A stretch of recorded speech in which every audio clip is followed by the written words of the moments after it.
Hola amigos y amigas de Taller Online. Bueno, para los que no me conocen, mi nombre es Juan Herrera, soy profesor nacional de dibujo y artes plásticas, licenciado en artes visuales con especialidad en dibujo en la Universidad Nacional de las Artes, también investigador en la misma universidad, en la UNA, profesor de artes digitales y 3D, profesor de anatomía artística y también el creador de este hermoso proyecto que es Taller Online. Entonces, ahora, hechas las presentaciones, vamos a la charla. Bienvenidos a esta charla que he preparado justamente al final de este año tan intenso y tan particular que nos ha tocado vivir, el 2020, el año de la pandemia. Y vamos a entrar en este tema, ¿no? ¿Cómo fue la enseñanza del arte en tiempos de pandemia?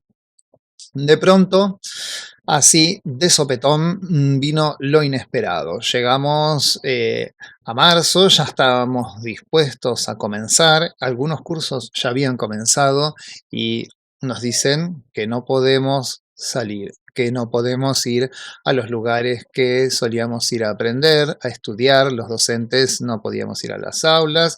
Nos dijeron, bueno, es por un tiempito, sí, pero de pronto la cosa se alargó, se estiró un poquito más de los 15 días iniciales que nos habían dicho. Por suerte para nosotros, los educadores, la educación a distancia no es algo nuevo y tenemos muchos ejemplos de lo que se venía haciendo desde las viejas revistas de Aprenda Dibujo desde su casa por correo, ¿no? Ahí en el medio lo tenemos a Bob Ross con sus cursos en la televisión, ¿no? Es raro que haya cursos de arte en la televisión. Glenn Vilppu lo tenemos a la derecha de nuestra pantalla con sus cursos muy completos sobre anatomía artística en video. Dentro de la enseñanza del arte, nosotros podemos ver que hay un conjunto, ¿sí?, con ciertas características de la pedagogía, ¿no?, que son, bueno, los contenidos, los medios y la metodología. En este cuadro, para esta charla, sí, he englobado todo junto y vamos a ver un poco qué es lo que tuvimos que modificar, qué es lo que tuvimos que cambiar dentro de este modo pandemia en el que nos encontramos en el 2020, ¿no? Al momento de grabar este video ya llevamos 10 meses de cuarentena o al menos 10 meses dentro de los cuales no se puede asistir a las aulas y la enseñanza, por supuesto, fue online. Cuando nosotros hablamos de los contenidos, estamos diciendo qué es lo que vamos a enseñar. Cuando hablamos de medios, a través de qué o con qué los enseñamos, ¿sí? Y la metodología es cómo lo vamos a enseñar.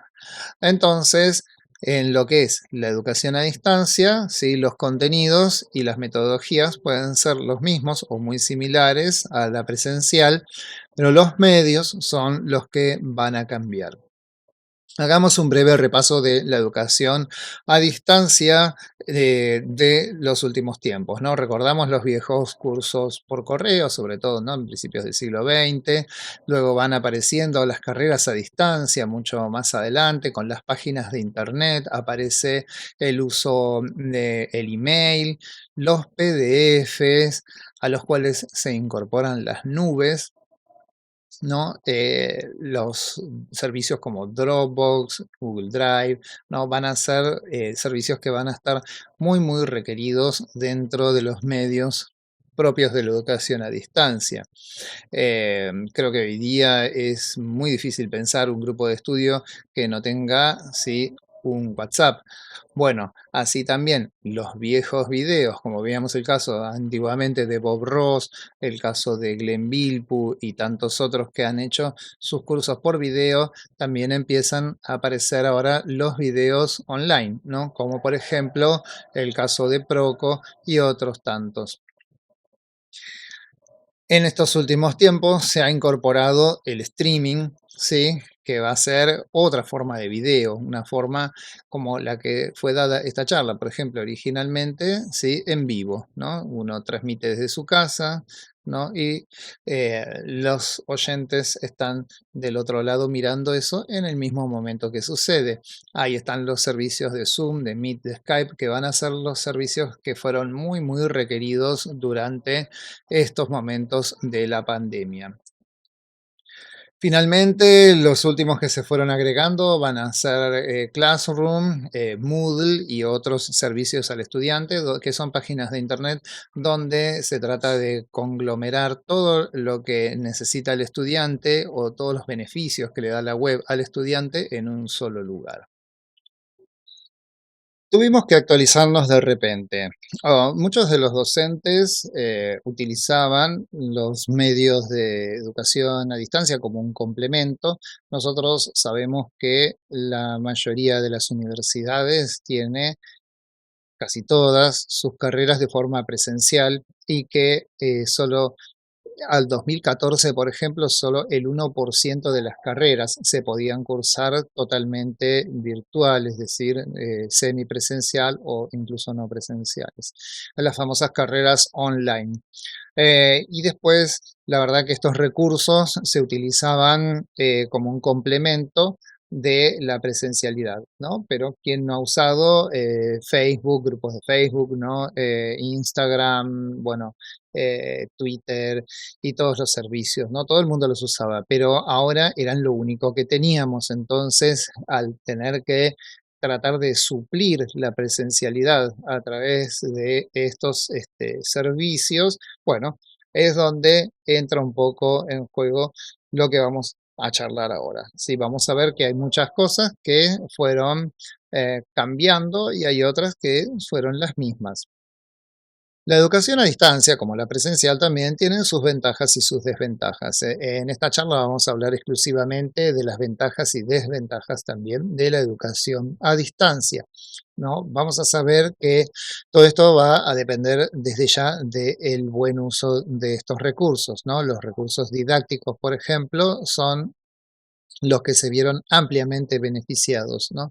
La facilidad de armar la clase previamente, la librería de Internet, que es muy importante, los modelos en 3D a la hora de enseñar, el uso del video como una herramienta didáctica, el overlay, que es fundamental, vamos a verlo, vamos a tratar cada uno de estos temas, ¿no? Y la simulación digital de los materiales tradicionales, un punto saliente muy importante también. La facilidad de armar la clase previamente. Bueno, como si de la otra forma no se hubiese podido, claro. Ahora, ¿en qué radica esta facilidad de armar la clase previamente? Bueno, primero es que vamos a tener todo en el mismo lugar, es decir, en nuestra computadora. La clase la vamos a armar en la computadora, vamos a buscar los recursos, vamos a traer, armar nuestra carpeta, ver cuál va a ser el orden, cuáles van a ser los ejemplos, si tengo que mostrar videos, si tengo que mostrar imágenes o lo que fuere, lo vamos a tener todo en la computadora, que es el mismo dispositivo en el cual se va a dictar la clase. O sea, no tengo que llevarme los recursos, ¿no? Quienes enseñamos sabemos lo que es andar con una mochila llena de carpetas, de libros, que las láminas tienen que estar en la institución, etcétera, ¿no? Porque queremos mostrar cosas, ejemplificar, ilustrar lo que estamos diciendo, sí, pero no siempre tenemos esa cantidad de recursos. Por ejemplo, quiero decir, sobre un tema, si yo llevo 10 imágenes es una cosa, pero teniendo internet a mano, yo puedo mostrar 20 imágenes, 30 imágenes, o sea, puedo ilustrar más profusamente los ejemplos que estoy hablando, ¿no? Y eso tiene que ver directamente con esta otra opción que nos da la virtualidad, que es tener la librería de internet a la mano. ¿Sí? Por más de que uno puede incluso llevar una computadora a un aula, conectarla a un proyector y todo, el hecho de que todos los docentes que estén dando clases online pueden tener acceso a la librería de internet mientras están trabajando. Entonces, como decía, nosotros vamos a saber buscar. Muchas veces salen temas laterales y podemos buscar un ejemplo, una ilustración, y no tenemos que recurrir a la memoria de los estudiantes, ¿no? Por ejemplo, un tema lateral, estamos hablando de pintura y citamos una pintura. No tenemos esa pintura justo en un libro, en nuestra mochila, donde si ven, esta es la pintura de Miguel Ángel que hablaba, sino que para salir de la duda decimos, bueno, en el estilo de, por ejemplo, la pintura de Miguel Ángel, aquí está, ¿no? La mostramos y en ese momento, en el mismo momento de la clase, podemos citar esos ejemplos de forma rápida e inmediata. Esto nos hace también a nosotros poder mejorar mucho la calidad de nuestras clases. Cuando nosotros damos las clases, tenemos generalmente una clase para cada tema, ¿no? Cada tema es un conjunto cerrado y tenemos un tiempo que organizamos para la teoría, un tiempo para las demostraciones, otro tiempo para las prácticas. Entonces, en esos módulos de tiempo nosotros vamos metiendo fichitas como si fuese un Tetris y encajando todo lo que sabemos que va a poder caber cómodamente dentro de lo que es la clase. Entonces, esas clases se hacen de esta forma. Esta era la manera presencial. Esto es marcadores sobre el pizarrón en una clase de anatomía artística. Y claro, esa clase ya está mucho más cerrada, si se quiere. El ejemplo es uno o son dos y no tenemos la posibilidad de buscar, por ejemplo, distintos puntos de vista. Entonces las clases se vuelven bastante más estereotipadas, ¿no? Al tener nosotros la librería de Internet, justamente podemos encontrar distintos puntos de vista para ejemplificar nuestras demostraciones, ¿no? Esto de los distintos puntos de vista tiene mucho que ver con los modelos en 3D. Cuando nosotros estamos trabajando en la forma presencial, eh, generalmente no tenemos un modelo 3D de cada cosa. Con suerte podemos tener una escultura, podemos tener un corché, alguna pieza para mostrar, pero acá en la clase online vamos a tener tanto modelos 2D, o sea, imágenes fijas, modelos 3D y videos. Tener esta cantidad, por ejemplo, de modelos en 3D nos ayuda muchísimo porque justamente los puntos de vista desde los cuales nosotros tratamos de razonar el volumen, en este caso que estoy mostrando ejemplos de anatomía artística, van a ser enormes, vamos a tener una cantidad gigantesca. Si yo me pongo a dibujar, por ejemplo, una mano como esta, este es un modelo que hice yo justamente para un curso de manos, ¿no? Si yo tengo que dibujar esto en el pizarrón, puedo llegar a tardar 15 a 20 minutos y puedo hacer una mano. Si acá en el 3D yo lo puedo rotar, la podemos ver desde cualquier punto de vista, ¿sí? Y no es lo mismo ver un volumen una vez, dos, 10 veces en una clase, que haga 10 vistas distintas, en una clase súper especial, donde me la paso dibujando la mano de acá y de allá, sí, que verla en movimiento 100, 500 veces, ¿no? Veo muchos, muchos más ángulos y puntos de vista de, en este ejemplo, una mano, ¿no? Esta también es una imagen que fue hecha, un modelo en 3D, ¿no? Que fue hecho exclusivamente para el curso de manos y no es lo mismo entonces mirarlo bidimensional también sobre un pizarrón que ver justamente este movimiento que decía que va a tener, fíjense, los ángulos desde un lado, desde el otro, podemos cambiar la iluminación, podemos cambiar los colores, ¿no? El objeto en 3D lo que tiene es que es súper versátil para ilustrar las cosas. Esto es Durero, ¿no? Así es como se ve Durero en los cuadernos de Dresden y así es como lo vemos en un modelo de 3D que se puede girar, se puede cambiar de color, volver a iluminar, etcétera. Súper, súper versátil. Tenemos acá el maniquí de Loomis, por ejemplo. Este es el maniquí de Loomis del libro, ¿no? El que nosotros hemos dibujado en los pizarrones tantas veces y en tantas posturas. Y este es el maniquí de Loomis en 3D. Es un maniquí que nos permite a nosotros, por ejemplo, movernos para acá y para allá. Quiero decir que no solamente tenemos modelos realistas en 3D, que es lo que uno piensa que la figura en 3D es como esa imagen que tiene que ver con el cine y el realismo, sino que los modelos en 3D pueden ser totalmente esquemáticos y pueden mostrarnos aspectos muy, muy interesantes del arte, de la forma, los volúmenes en sí. Por ejemplo, cuando yo estudiaba, para dibujar algo así había que ir a un museo de calcos, ¿no? Para dibujar el sombreado que nosotros le llamamos, y teníamos que ir a ver una figura de yeso y trazar justamente las líneas en el papel. Bueno, había que ir a un museo de calcos, ¿no? O que en la escuela donde uno estudiaba, en mi escuela había algunos calcos y estén los calcos y poder dibujarlos. Nosotros ahora con el 3D podemos no solamente dibujar estos modelos, sino que modelos realistas los podemos pasar a esa forma, ¿sí? Que tiene que ver lo que nosotros le llamamos simplemente shading, o sea, sombreado, que es sin el color, sin las texturas y además de eso, por supuesto, variar la iluminación. El video como una herramienta didáctica. Bueno, acá estos son algunos videos de mi canal que les voy a ir pasando.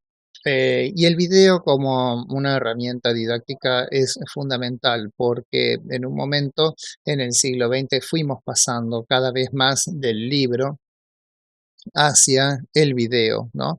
Ya se dijo hace rato, ¿no? Que el video es el nuevo libro, sí, pero si bien yo creo que a veces cubren aspectos distintos, ¿no? Que con el video se pueden mostrar mejor algunas cosas y el libro es mejor para otras cosas, pero aún así es cierto que la estructura del video se hereda en buena medida de la estructura del libro, pero tiene un lenguaje distinto. Entonces, acostumbrarnos a mostrar los contenidos en video es una de las tareas que los docentes en esta nueva etapa hemos tenido que hacer, sobre todo para, bueno, dejar clases grabadas, por ejemplo, y pasárselas a los estudiantes, como para hacer mismo complementos de los streaming, ¿no? Muchas veces en el streaming se pueden tratar unos cuantos temas, pero los streaming tienen un tiempo no relativamente corto, incluso con una clase, un Zoom dura 40 minutos, ¿no? En Skype o en otras plataformas podemos llegar a estar 2 horas, pero es cierto que todo el material complementario se va poniendo en video y ese video queda en YouTube, por ejemplo, y el estudiante lo puede ver cuando quiere, no necesita estar conectado en ese momento. Cuando nosotros hablamos, por ejemplo, de materiales, de color, no hay mejor forma que a través de un video, porque en el streaming no todos tienen la tecnología quizás para proyectar su pantalla, proyectarse a sí mismos y a la vez proyectar un espacio de trabajo donde estén dibujando, ¿sí? Si bien eso es totalmente posible, hoy día sería simplemente tener una cámara más, un celular incluso, eh, pero no es tan cómodo, no es tan fácil tampoco para muchos de los docentes tener la posibilidad de estar proyectando 3 cosas a la vez y la mayoría de los servicios gratuitos no nos lo permiten, entonces hay que tener a veces un servicio que nos deje tener justamente esas 3 entradas distintas, ¿no? Que serían pantalla, cámara y el tablero de dibujo. El overlay, dibujar sobre la pantalla.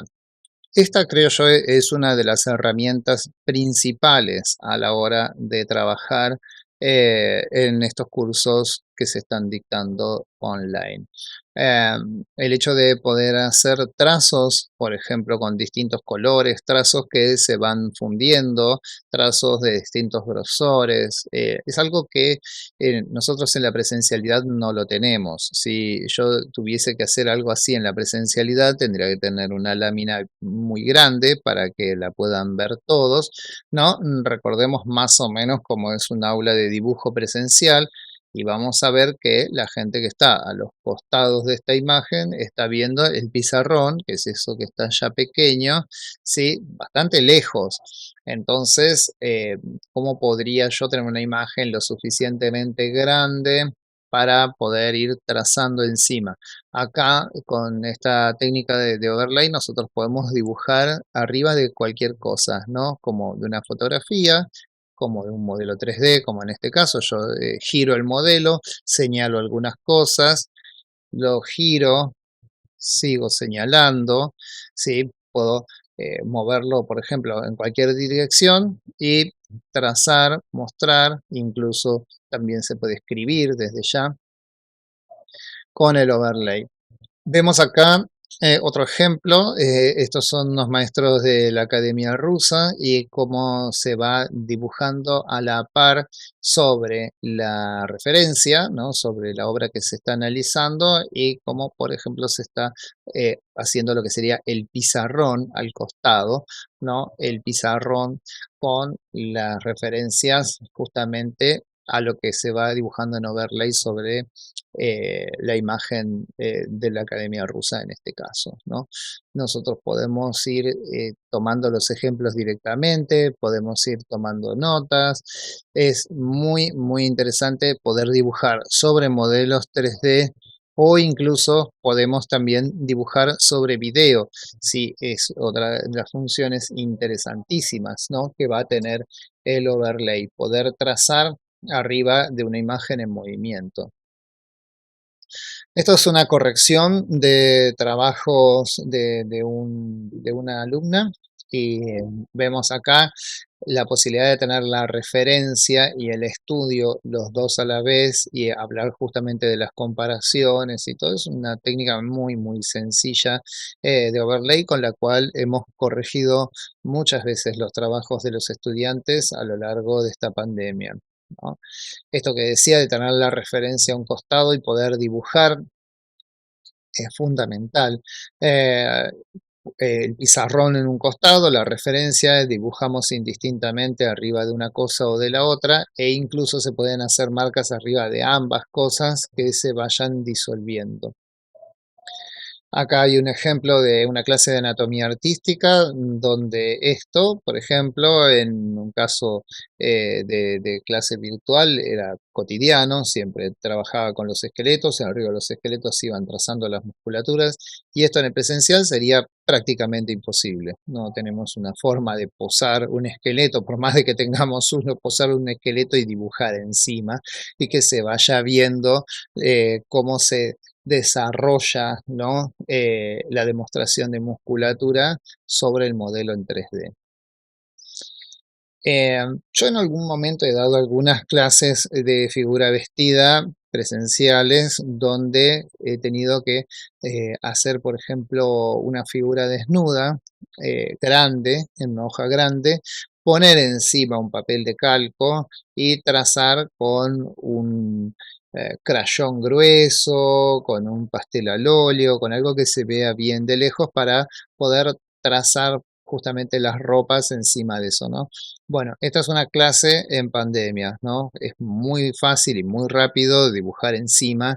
El tiempo que se perdería solamente dibujando la figura vestida o desnuda, ¿sí? Para luego, sí, trazar y marcar esto, nos hace que en el presencial con suerte se pueda hacer una vez. Yo tengo que tener, como decía, una imagen grande, un calco grande, con el costo también que eso implica, y podría mostrarlo una vez, a lo sumo en una clase, ¿no? Bueno, en esta clase se mostraron como 15 de estos ejemplos, iban pasando las imágenes, se mostraba, se iba trazando y perfectamente no es lo mismo que nos ilustren un ejemplo que ver 15 variaciones, ¿no? El concepto es mucho más dinámico. La simulación de los materiales tradicionales. Bueno, esto se ha vuelto un tema importante, ¿no? Eh, Hace mucho tiempo, ¿no? 10, 15 años atrás, nosotros recordamos que se veía mucho cuando había algo que era muy digital, ¿no? Este es un boceto con un pincel totalmente básico de Photoshop, sí, pero fíjense que como era una clase de composición, nos permite a nosotros, sobre la referencia, ¿no? Que es la figura masculina, nos permite ir trazando, modificando, tapando, ¿sí? Dándole colores a la composición, etcétera, en tiempo real prácticamente. Cosas que si yo tuviese que ir a la clase con todos mis materiales, ya sean tizas, acuarelas, lo que sea, y un dibujo medianamente avanzado para que pueda luego dibujar encima, modificar y hacer las demostraciones, bueno, eso sería prácticamente mucho, pero mucho más lento, donde haría una con suerte, puedo hacer 15 de estos ejemplos en 2 minutos, es mucho más dinámico. Y no solo esos materiales así básicos y toscos, sino que también dando una clase online yo puedo mostrar cómo se comportaría o cómo se vería en buena manera si un material tradicional, incluso fíjense las partes que están borradas, las partes que están borradas con goma, quedan los rastros abajo, de un lado hay lápiz, del otro hay microfibras, ¿no? La figura del esqueleto está hecha con acuarelas y podemos mostrarle al estudiante, ¿no? Cómo quedaría. Si bien entendemos que no es lo mismo los materiales tradicionales a los materiales digitales que simulan a los tradicionales o emulan en algunos casos, eh, pero, digamos, al no tener la posibilidad de estar presencial uno al lado del otro, ¿sí? Nos podemos imaginar perfectamente y se puede hablar de composición, de color, e incluso podemos hablar de la cantidad de agua. Esta, por ejemplo, es una ilustración que hice para uno de mis cursos, ¿no? Acá no hay absolutamente nada hecho de forma tradicional, es decir, a manos, ni siquiera el boceto. El boceto fue digital, ya hecho directamente en Photoshop, la acuarela fue hecha en Rebel y nada más hicieron algunos toques, pero no hay nada aquí que esté hecho sobre papel, está todo hecho íntegramente en la computadora y si esto, por ejemplo, se usase para dar una clase, se puede hablar tranquilamente de los efectos del agua, de la pluma, etcétera, etcétera, como si estuviésemos hablando de algo real. Podemos hablar de los efectos y los resultados que producen sobre la obra, no así de la utilización de esos materiales, es decir, la técnica, pero eso tranquilamente lo podemos complementar con videos, ¿no? Acá tenemos marcadores al alcohol y microfibra, ¿sí? También en una clase de manos, en este caso, eh, si el estudiante está siguiendo el ejemplo, ¿no? Mientras el docente lo hace, le va a quedar un resultado muy parecido, o sea, la forma en que va viendo cómo se hace esto paso a paso, ¿sí? La forma que se fue mostrando todo el procedimiento de esto, perfectamente puede quedar resuelto, ¿no? De una manera muy, muy similar. Las posibilidades que nos dan estos materiales, que digo que son como más realistas, si se quiere, o más parecidos a los tradicionales, también es de a la hora de hacer una clase, ya estamos trabajando con esos materiales y son rápidos, son eficientes, el estudiante también está acostumbrado, está viendo algo que se ve parecido a lo que hace. Esta es una pintura mía, es un trabajo en progreso, la puse acá, no pertenece a una clase propiamente dicha, pero la puse como un ejemplo porque me gustaba ver esto de que, bueno, esto es acrílico, ¿no? Y hay partes hechas con carbonilla y tinta. En el caso del dibujo de la figura, acá otra vez no hay nada que haya sido hecho de forma tradicional, sí a mano porque se usa la Wacom, ¿no? El lápiz digital, pero en una clase, por ejemplo, de composición, de color, podemos hablar tranquilamente de que esto se puede hacer con acrílicos u óleos y podemos verlo en tiempo real, podemos mostrar cómo se van cubriendo las capas y hablar de color, de composición, etcétera, con una forma como muy afín de mostrar el material. Otra de las ventajas va a ser el registro de las clases, el hecho de que se puedan almacenar todas las clases de forma offline ha sido fundamental a lo largo de todos estos meses de práctica de esta educación a distancia. Mucha gente me ha dicho qué genial que puedo descargar las clases, o sea, todos los servicios como Skype, Zoom, Meet, WhatsApp, etcétera, nos dejan descargar, ¿sí?, las clases que hemos tomado o los videos que hemos compartido, y el hecho de poder tenerlos para verlos después, gente que no ha podido llegar a la clase, gente que me dice, mira, yo lo veo desde el trabajo, después cuando llego a casa lo veo de nuevo porque no me hago tiempo. Bueno, practicar entre una semana y la otra son cuestiones que en la presencialidad, a lo sumo, al terminar la clase, los alumnos van, le sacan una foto al pizarrón y tenemos eso, una captura de pantalla de lo último que había en el pizarrón al momento del cierre de la clase, ¿no? En otros casos, bueno, sabemos que a los docentes nos preguntan si se puede grabar la clase, pero bueno, también es una forma bastante incompleta, tenemos solo el audio, con todo lo que ello implica, ¿no? El ambiente, los espacios, los tiempos. En cambio, acá tenemos todo el procedimiento grabado. Eso nos ha permitido a nosotros los docentes a veces condensar más la información porque sabemos que las partes que no se entendieron, las partes que necesitan un análisis un poquito más detallado se pueden volver a ver, ¿sí? Es distinto que cuando en la presencialidad tenemos que ir paso a paso, parte por parte, si todos se entendieron. En el caso de online, no. En el caso de online nosotros vamos avanzando y sabemos que siempre está la posibilidad de rebobinar, de volver atrás a ver por parte de los estudiantes, y eso nos da mucha, mucha libertad en el frente a la hora de compartir los conceptos. Estar en el espacio de trabajo propio me parece que es algo que es muy, muy distinto de la versión online a la versión presencial, ¿no? Tener cada uno sus propios materiales de arte, tener sus libros, sus apuntes, sus referencias, tener una pantalla cerca, un televisor o una computadora donde tengamos las imágenes para estudiar. Si yo tuviese que llevarme la mitad de estas cosas, ¿no? Tengo ahí 3 juegos de acuarelas, un montón de plumas, marcadores, etcétera. No podría, sería la mudanza, ¿no? Como siempre decimos en arte, que el estudiante es como un caracol que lleva en la mochila a la casita. Y bueno, muchas veces para ir a pintar, para ir a estudiar, uno termina restringiéndose y dice, bueno, llevo algunas cositas acá en estas cartucheras y me manejo con lo que hay.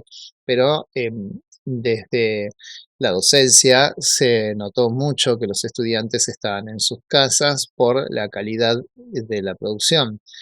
No importaban los tiempos de secado, no había que estar trasladando obras húmedas, nada, simplemente había producción y producción, y era de una calidad mayor, ¿no? Porque realmente al tener los materiales, al tener su propia iluminación, su propio espacio de trabajo, los apuntes, ¿no? Los libros y todo cerca, es cierto que muchas veces en el aula tampoco dan los espacios para hacer tanto despliegue, por más de que uno tenga ganas de cargar el bolso, ¿no? Hay gente al taller que ha venido con un carro, como el carro de las compras, pero con los materiales y todas las cosas, ¿no? Porque es cierto que es mucho y a veces no está el espacio, como decía, para hacer todo ese despliegue.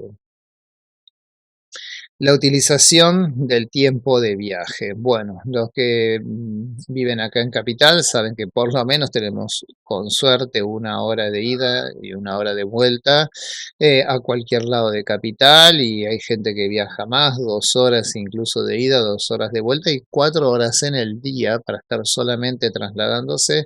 Se vio reflejado en la cantidad de los trabajos. Así como mejoró la calidad, también en ese tiempo, en vez de hacer 2 obras hacían 4, ¿sí? Generalmente esa fue la proporción. En arte digital, para mí, por ejemplo, se duplicaron la cantidad de trabajos tranquilamente, donde se pedían 10 trabajos prácticos, había 20, y eso fue muy beneficioso porque es más tiempo de práctica. Vamos entonces a hablar también de las desventajas, ¿no? No son todo ventajas para este sistema y para el otro tampoco, ¿no? También ambos tienen sus desventajas. Em, Hay una menor interacción en el momento de la práctica, realmente, ¿sí? Una menor interacción entre el docente y el estudiante. La interacción en vivo es mucho más alta, se preguntan más cosas, uno saca, como docente, ¿no? Más temas, se pregunta y se responde en el momento, ¿sí? En cambio, esto genera esa sensación de televidente, ¿no? Donde por el medio que está consumiendo, ¿sí? Por un lado el entretenimiento, como ve las películas, los videojuegos, la televisión, las noticias, etcétera, ¿sí? Y lo relaciona también a la pantalla y al momento del estudio. Eso no es bueno porque el momento del estudio, digamos, debería ser lo más parecido al momento de que uno está en un aula, pero se convierte un poco en eso, en ese efecto televidente. El docente está transmitiendo y los estudiantes están siendo más pasivos, ¿no? El bullicio del aula, ¿no? La interrelación entre los estudiantes, ¿no? Que acá le puse poca o ninguna relación entre pares, sí, es algo muy interesante, muy enriquecedor como experiencia. ¿Quién no ha dicho, sí, la facultad me dejó muchas cosas, pero sobre todo conocí un montón de gente?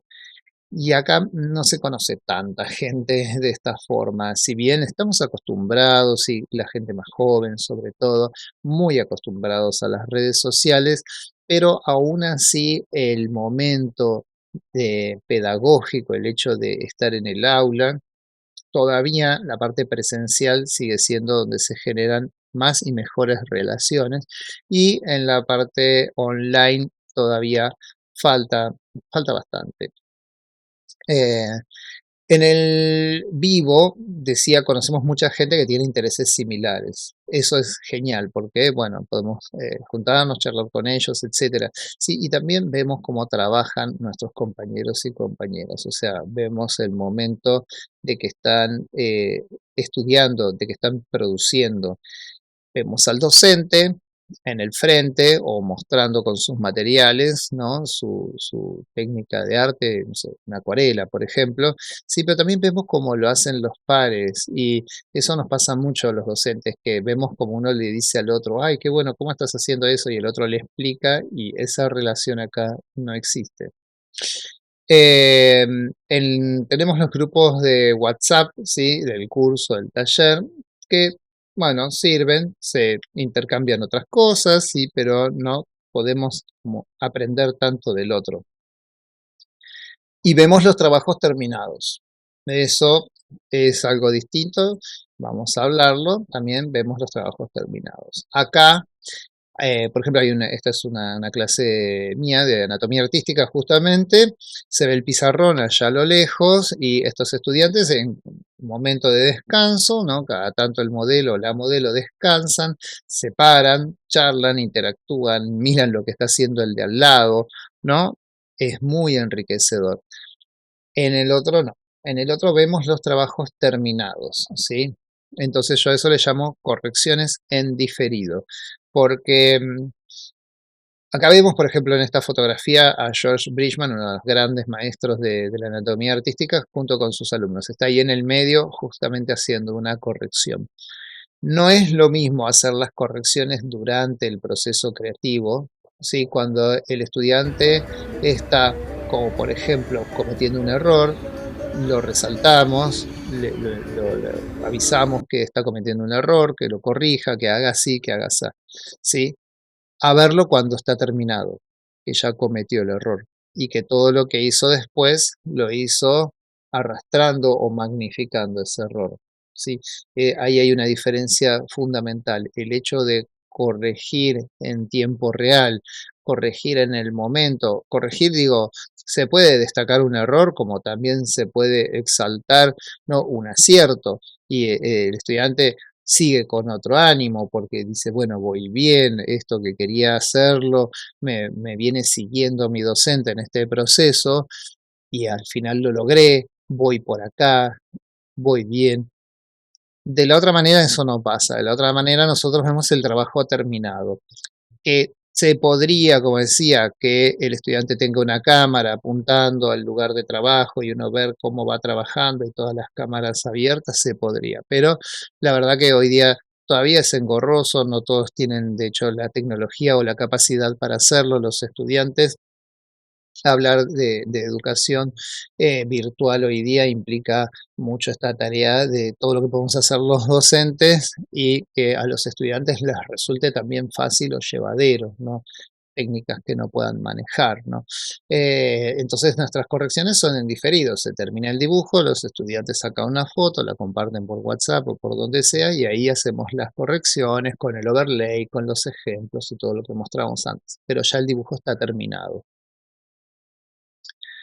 Bien, este es un tema que seguramente a todos los ha tocado de cerca, mientras estuvieron estudiando en pandemia, y es el entorno distractivo.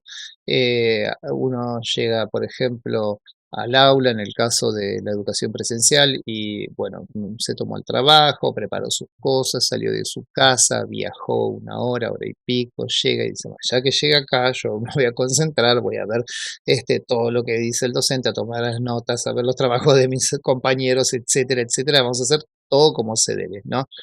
Y eso no sucede estando en la casa. Nosotros sabemos que en la casa hay un montón de distracciones como que, bueno, tengo hambre, me levanto a picar algo, justo vino el gasista en ese momento, me están llamando por teléfono y al final esto que dije que lo iba a hacer y no lo hice y me levanto y lo hago.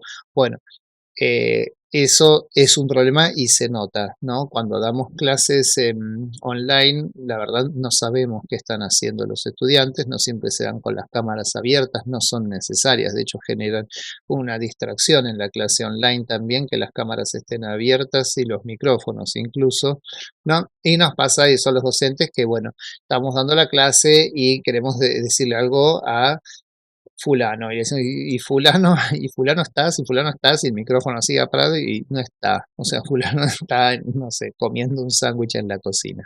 Entonces, eso también es una de las desventajas que tiene este sistema. Bien, la desigualdad en la reproducción es uno de los problemas que me han mencionado muchas veces. Hay gente que mira en distintos dispositivos, o sea, no es lo mismo la publicidad idílica del curso online donde está la persona con todo su escritorio armado y una pantalla gigante viendo todo perfecto, hermoso, y no siempre es así. No siempre es así, a veces los estudiantes están viendo en una pantalla grande de 27 pulgadas, en una de 50 enorme, perfecto, a veces en una tablet y a veces en un celular y me ha pasado que me dicen, yo la clase la veo en el colectivo porque no tengo un horario fijo y cuando salgo del trabajo salgo y si llegué a mi casa la veré en la compu y si no, mientras tanto la voy viendo en el celular. Entonces es también difícil para los docentes generar un contenido que sea apto para distintos formatos de pantalla, ¿no? No es lo mismo dibujar, como yo digo, el dibujo escénico del pizarrón, donde dibujamos todo exagerado y gigante, y yo les aclaro mil veces, esto lo dibujo así, súper exagerado, porque me interesa que lo vean. Bueno, cuando dibujamos en la pantalla es lo mismo, no es lo mismo dibujar para alguien que está viendo en 27 pulgadas que sería como la Mac esa del medio, sí, que alguien que está viendo en un celular chiquito, ¿no? De una pantalla de 3,5. No tiene nada que ver un formato con el otro. Y hay muchos que me dicen, pero ¿dónde está dibujando? ¿Qué parte está trabajando? No la veo. Y claro, porque está viendo en una pantalla chiquita de este tamaño. Y la conectividad desigual. Bueno, esto también es muy importante. La desigualdad es desigual para todos, ¿no? Porque por más que tengamos un buen servicio, justo en ese momento se cae el router, en ese momento se corta la luz, se corta internet. Entonces hay gente que o preguntan, ¿pero está hablando? Yo no escucho nada y no, y los otros le responden, pero a vos se te cortó.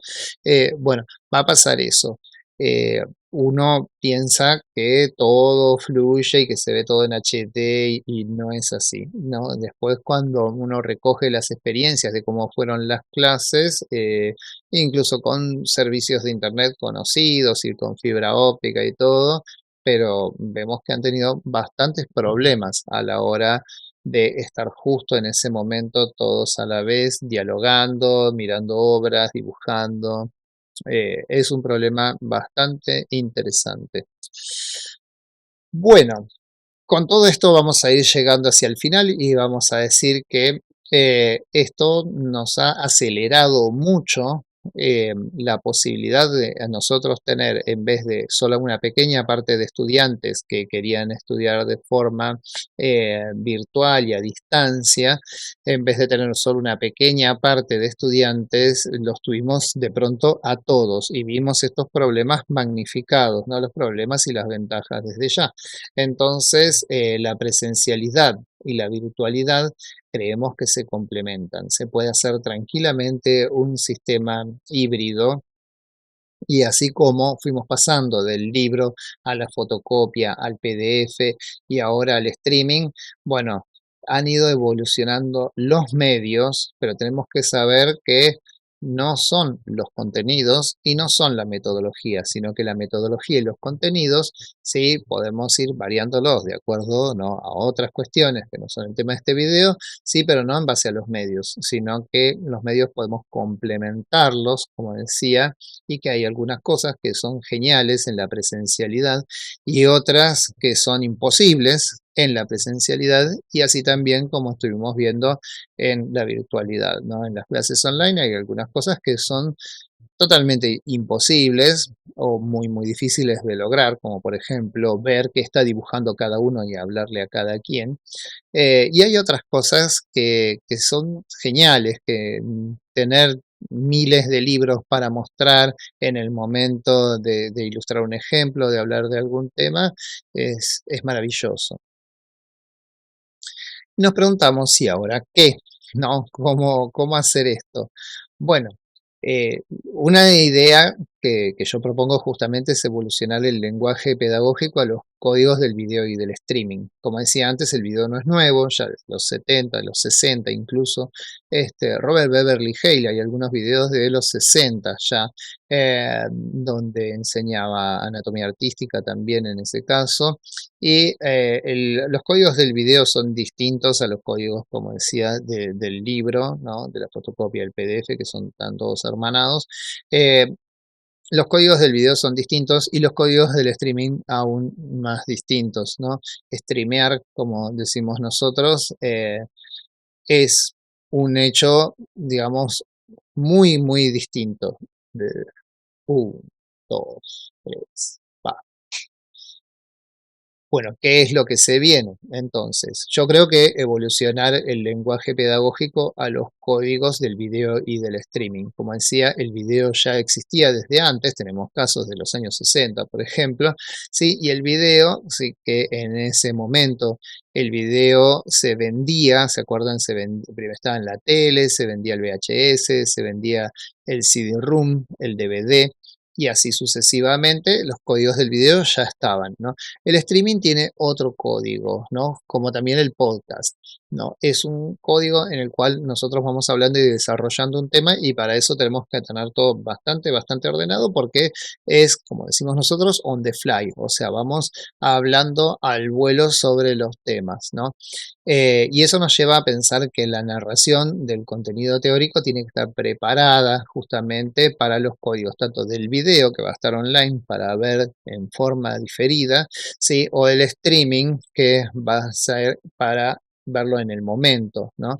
Las demostraciones en vivo, es esto que decía, podemos incorporar las demostraciones en vivo para algunos casos o mechar videos, ¿sí? Que fueran grabados previamente, donde se muestra, por ejemplo, una técnica, ¿sí? O un dibujo en time lapse, ¿no? En tiempo acelerado. A veces hay procesos que de 1 hora se pueden reducir a 10 minutos y se puede entender todo el proceso, como por ejemplo en esta ilustración, ¿no? Es una ilustración que llevó bastante tiempo, pero en un timelapse nosotros podemos ver de forma esquemática, ¿no? Cuáles fueron todos los pasos.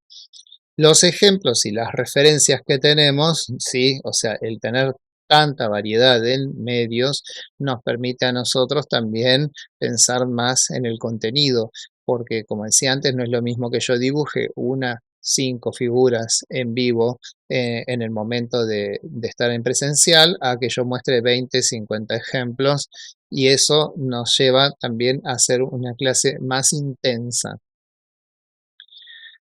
Cuando hablamos de una clase más intensa, decimos realmente que no solo se ven más ejemplos, las demostraciones, como digo, podemos mostrar videos en timelapse donde los procesos se acortan en el tiempo, pero vemos toda la sucesión de procesos, y también son más intensas porque mostramos más ejemplos y podemos, junto con el overlay, ahorrar mucho tiempo de trabajo estructural para mostrar nuestros ejemplos, ¿no? Eh, Esta es una clase, bueno, acá de la ola, y una de las posibilidades que vimos, que es genial, por ejemplo, es el hecho de poder continuar la clase, continuar el dibujo, continuar una serie de dibujos de temas clase tras clase. Entonces hay dibujos que se han trabajado a lo largo de 4 clases, ¿no? Y eso de la forma presencial sabemos que es mucho, mucho más difícil. Eh, Estos son algunos casos, ¿no? Como el mismo desarrollo, clase a clase, se va trabajando y podemos guardar el archivo, lo volvemos a abrir y retomamos donde habíamos dejado. En el caso de las correcciones, bueno, también tenemos muchas ventajas, ¿no? Como decía, con el caso del overlay, como es este caso, y las desventajas, ¿no? Entonces, ahí está esto que decía, tenemos que ir viendo qué es lo bueno de uno de estos sistemas y qué es lo malo, también para saber cómo complementar. No se van a reemplazar, se tienen que complementar y limar esas asperezas, ¿no? Acá vemos otras correcciones justamente con overlay. Esta es otra clase de anatomía. Justamente a estos esqueletos se les fueron dando distintas etapas de construcción, ¿no? Del dibujo de la figura humana estamos hablando, y en esas distintas etapas de construcción iban pasando las clases y volvíamos a las mismas vistas y continuábamos siempre mencionando los puntos importantes. Esta es otra clase donde vemos también las distintas capas, ¿no? Cómo podemos ir suavizando capas de clases anteriores y agregando las capas nuevas. Acá hay algunos estudios y sus correcciones. Y para cerrar, me gustaría compartir con ustedes algunos de los trabajos de este año.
Bueno, espero que les haya gustado la charla, que les haya sido interesante el tema, que nos hayamos acercado un poco más y que sepan todas las cosas que hemos hecho los docentes para poder seguir dando clases en este entorno tan particular que nos tocó, aprovechando todas las ventajas de lo que ya veníamos haciendo y llevándolas a un nuevo límite, ¿no? A que todo el mundo está aprendiendo ahora desde sus casas.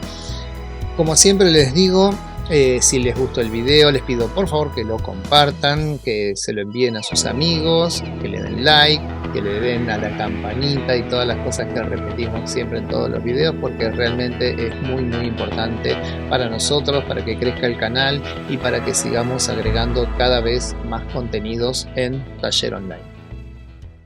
Si te gusta el nuevo contenido del canal, suscríbete, compartilo con tus amigos, así tenemos más videos de arte en Taller Online.